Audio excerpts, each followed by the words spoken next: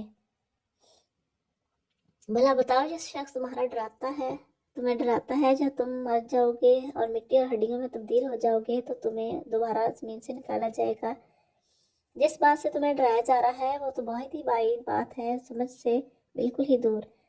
انہوں نے انسانوں میں سے رسول کی بعثت کو بہت بعید سمجھا، اور یہ وہ شبہ ہے جو پرانے دور سے آج تک کافر اور جاہل لوگ پیش کرتے آئے ہیں۔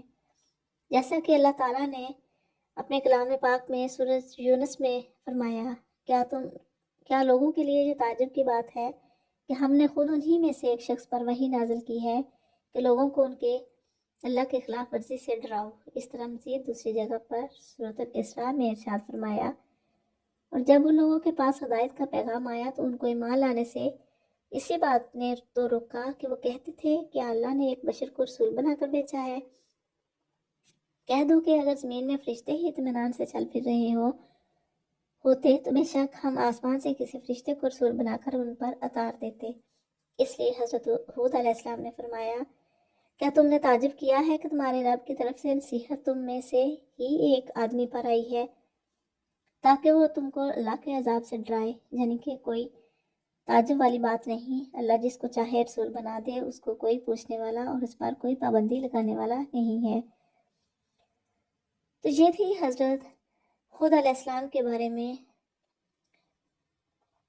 ساری تفصیل کہ ان کے حالات زندگی کیسے تھے۔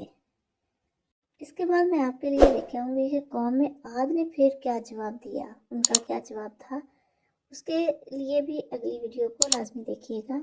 اگر یہ ویڈیو پسند آئے تو لائک اور شیئر ضرور کریں۔ اپنے علمی اضافے اور چینل کے سپورٹ کے لیے چینل کو سبسکرائب ضرور کریں اور بیل آئیکن کو ضرور پریس کریں تاکہ آنے والی ہر ویڈیو کا نوٹیفیکیشن آپ تک پہلے پہنچ سکے۔ تو ملتے ہیں نیکسٹ ویڈیو میں، تب تک کے لیے اللہ حافظ۔